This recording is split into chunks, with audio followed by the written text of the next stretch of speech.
Film ini menceritakan tentang seorang siswi di Yayasan SMU Permata Putri yang bernama Dinda. Dinda merupakan seorang siswi cerdas, rajin, dan juga kutu buku.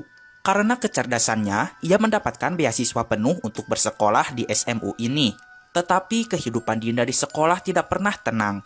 Ia kerap dibully oleh teman-temannya, terutama oleh Adela and the Gang. Adela, Destin, dan Nancy kerap membuli Dinda hanya karena Dinda tidak pernah memberikannya contekan. Ketiga siswi ini sangat nakal, brutal, dan sok berkuasa di sekolah. Dinda mencoba untuk mengadu kepada gurunya, Bu Melisa, dan juga kepada kepala sekolahnya, Ibu Jamet. Maksudnya Ibu Janet, tentang kelakuan-kelakuan tidak terpujinya Adela.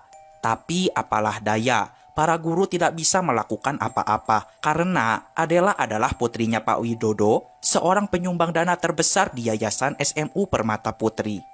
Karena Dinda cepu dan mulutnya comel kayak cak-cak bodas, maka sepulangnya sekolah Adela langsung membawa Dinda ke gudang.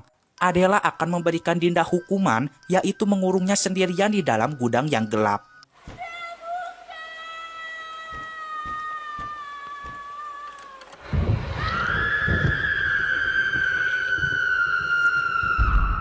Scene langsung beralih kepada seorang ibu-ibu yang sedang bersedih. Ia sedih karena anak gadisnya meninggal, padahal anaknya begitu sangat pintar. Dari seragamnya kita bisa tahu kalau almarhum anak dari ibu itu merupakan siswi di SMU Permata Putri juga.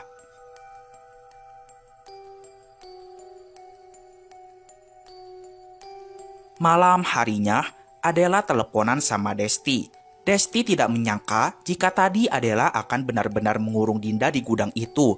Tapi ia juga merasa resah, takut terjadi apa-apa kepada si Dinda. Adela menjawab, gak usah khawatir, si Dinda gak bakalan mati. Orang cuman dikurung semalaman doang. Adela sangat terkejut karena melihat penampakan.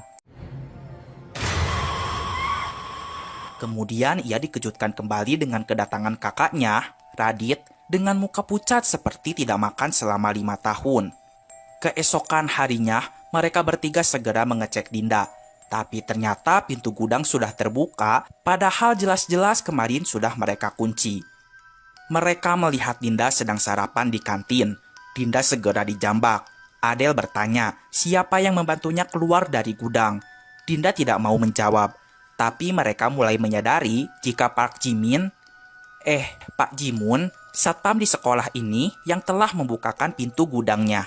Bel sekolah sudah berkering, pertanda waktu kegiatan belajar mengajar akan dimulai. Bu Melisa terlambat masuk kelas. Adela bilang, kenapa kalau guru telat gak dihukum, sedangkan kalau murid telat pasti diomelin habis-habisan. Bu Melisa menjawab, silahkan saja mereka semua koreksi dirinya. Ia telat karena ada suatu hal, tapi Adela tidak mau mengoreksi Bu Melisa. Melainkan ingin jam pelajaran Bu Melisa ditiadakan dan mengajak semuanya pergi ke kantin dan bermain bola basket di lapangan. Kesabaran Bu Melisa sudah habis, ia merasa tidak dihargai. Ia juga tidak mau batinnya terluka gara-gara mengajar di kelas 3A. Ia pun memilih mengundurkan diri dari SMU Permata Putri. Keesokan harinya, Bu Janet memperkenalkan guru pengganti Bu Melisa kepada semua siswi di kelas 3A. Ia bernama Ibu Grace. Ibu Grace ini orangnya disiplin dan sangat tegas. Selain itu, Ibu Grace memiliki cara mengajar yang berbeda. Ia melihat ada satu bangku di depan kelas yang dikosongkan. Ibu Grace tidak mau memulai pelajarannya jika bangku itu tidak ada yang menempatinya. Ia pun menyuruh Adela yang duduk di pojokan untuk pindah ke bangku kosong itu. Tapi karena Adela kang contek, ia tidak mau pindah dari kursi paling nyaman, paling PW, yang tiada lain tiada bukan di kursi paling belakang. Adela bilang kenapa nggak Dinda aja, dia juga kan sama-sama duduk di pojokan. Maka Ibu Grace pun langsung menyuruh Dinda pindah ke bangku kosong tersebut. Dinda segera berdiri, ia bilang kalau Bu Janet melarang siapapun untuk menduduki bangku itu. Emangnya kenapa? Ada apa dengan bangku itu? Tanya Ibu Grace. Tapi Bu Grace tetap memaksa Dinda untuk segera duduk di bangku itu. Dengan perasaan takut, Dinda yang penurut berusaha memberanikan dirinya.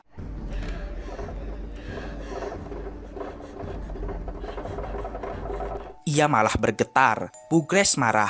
Ia tidak mau kesabarannya diuji. dan memaksa Dinda untuk segera duduk di bangku itu. Setelah Dinda duduk, Bu Grace segera memulai pelajarannya. Tapi tiba-tiba, Dinda melihat semua temannya menjadi sangat pucat.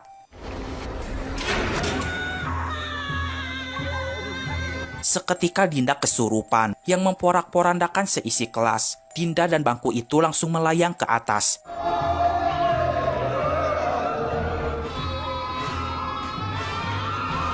Teman-temannya pun ikut kesurupan, sehingga terjadilah kesurupan massal. Lampu dan kaca jendela tiba-tiba pecah, dan papan tulis seketika tumbang. Bu Grace segera menyuruh semua siswinya untuk keluar dari kelas.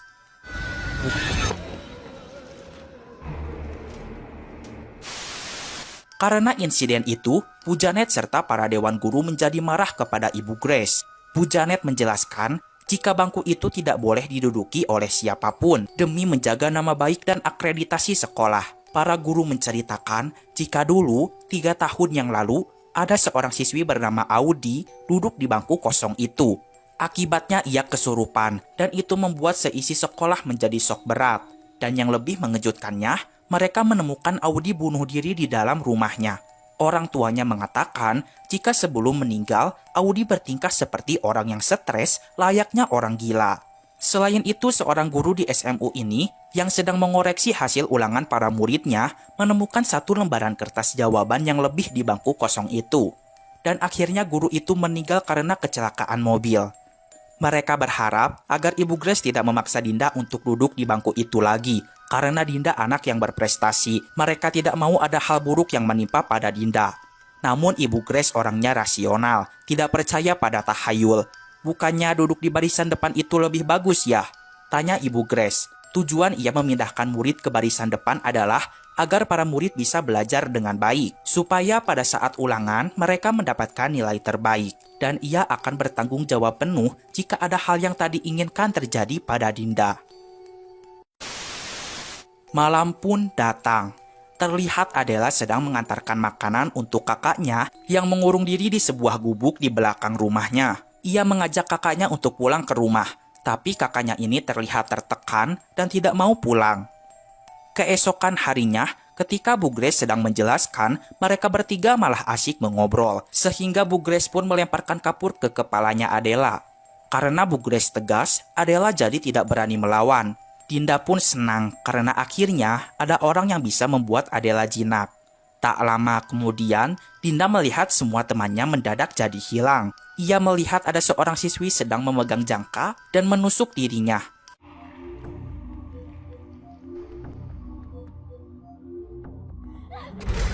Ternyata itu hanya mimpi. Ia ketiduran dan merasa sedikit pusing di kepalanya. Tapi ia bilang kalau ia masih sanggup untuk mengikuti pelajarannya Ibu Grace. Malam harinya, seperti ciwi-ciwi pada umumnya, Dinda akan skincare rutin sebelum tidur. Tapi ia malah diganggu hantu perempuan yang membawa jangka tadi di sekolah. Sementara itu, Adela serta kedua orang tuanya mengantarkan makanan lagi untuk Radit dan membujuknya agar mau pulang ke rumah. Tapi Radit malah menolak dan ia malah ketakutan karena melihat hantu perempuan di belakangnya Adela.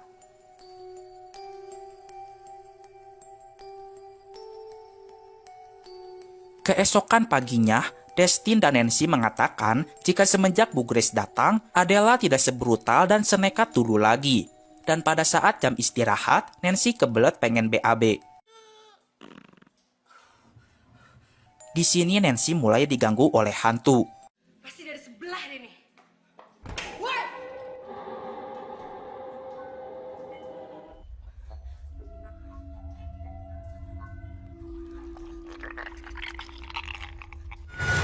Del, suara Nancy, Del.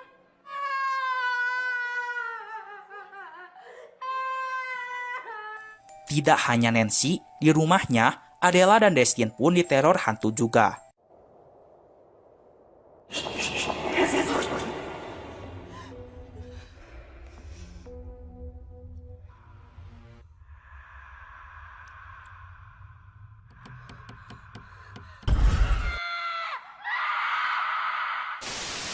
Keesokan harinya, Mereka berkumpul dan menceritakan tentang teror dari hantu perempuan itu. Mereka berasumsi jika hantu perempuan itu adalah si penjaga bangku kosong. Mungkin ia marah karena bangkunya diduduki sehingga ia meneror mereka semua. Maka dari itu, sepulangnya sekolah, Adela and the Gang langsung mencoret-coret bangku kosong menggunakan kapur dan spidol. Tapi seketika, semua coretan kapur itu menghilang dengan sendirinya.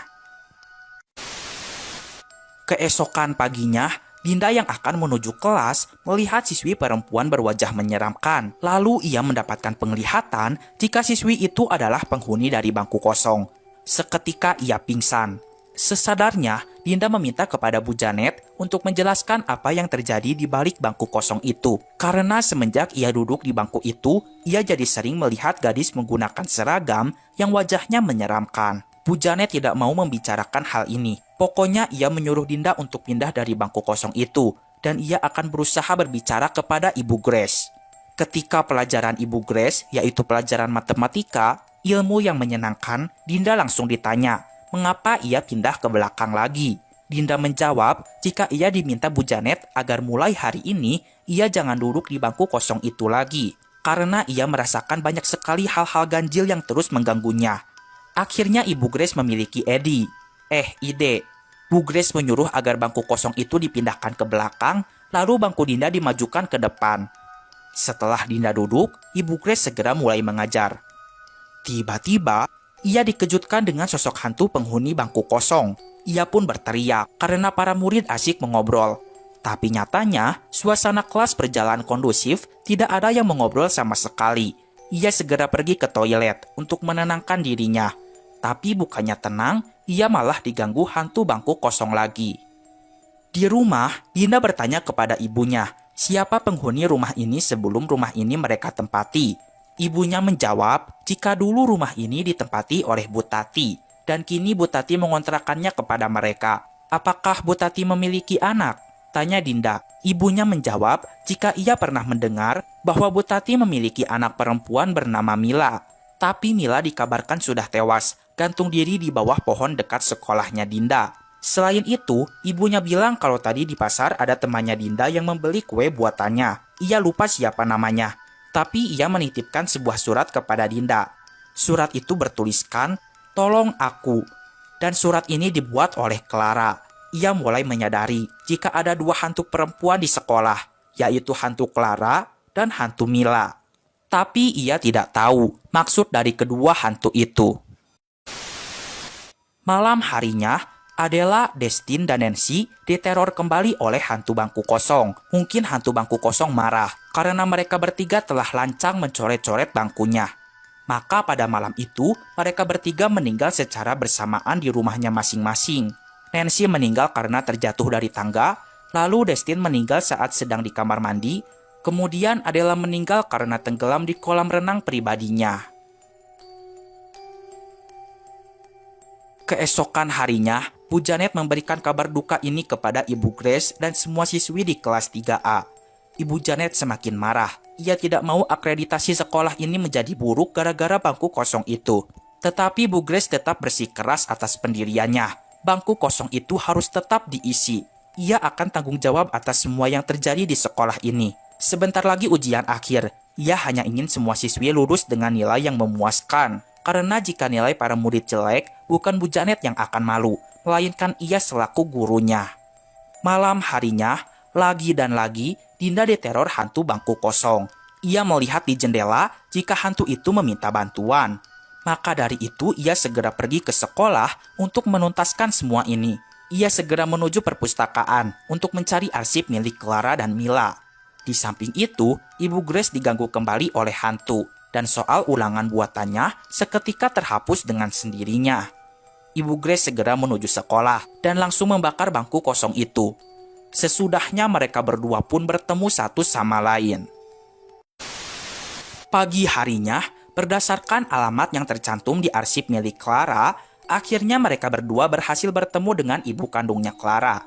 Ibu itu terlihat sangat sedih, Slur. Ia menceritakan jika Clara anak yang pintar. Cita-citanya menjadi seorang dokter, sehingga membuatnya rajin belajar dan mendapatkan beasiswa dari sekolah. Secara tak sengaja Dinda melihat sebuah foto. Ibu Clara mengatakan jika foto itu adalah fotonya Clara, Mila, dan Radit. Mendengarkan nama Radit, mereka berdua menuju rumahnya Adela. Tapi sayangnya Radit serta kedua orang tuanya sedang tidak ada di dalam rumah. Tak lama kemudian, mereka mendengar suara teriakan Radit yang berasal dari sebuah gubuk. Mereka berdua segera memasuki gubuk itu. Dan betapa terkejutnya mereka ketika melihat Radit sedang bersama mayatnya Clara yang sudah diawetkan dengan formalin tengah mengenakan gaun pengantin. Radit yang panik langsung memukul kepala Ibu Grace hingga pingsan.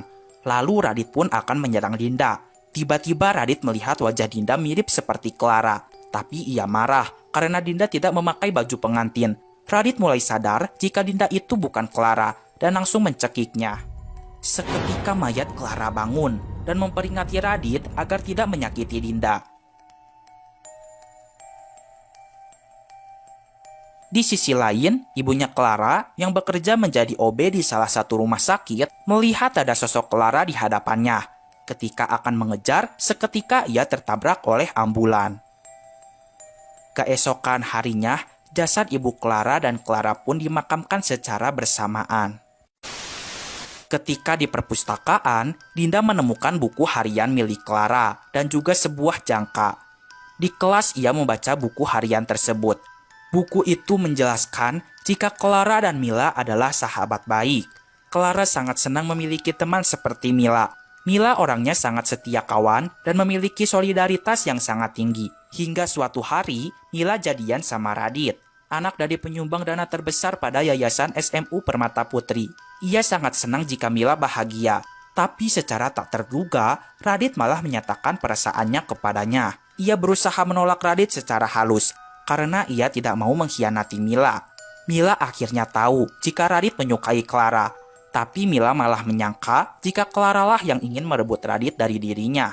Mila marah besar sampai memutuskan tali persahabatannya. Ketika hari-hari menjelang ujian akhir, Clara tidak bisa konsen buat belajar. Ini semua gara-gara ia memikirkan masalah antara dirinya dengan Mila dan Radit. Mila akhirnya membunuh Clara menggunakan jangka di bangku depan kelas pada malam hari. Radit yang melihat itu sangat terkejut dan marah besar kepada Mila. Lalu Mila yang sudah stres dengan semua ini memilih untuk menghabisi dirinya sendiri dengan cara gantung diri di pohon dekat sekolah.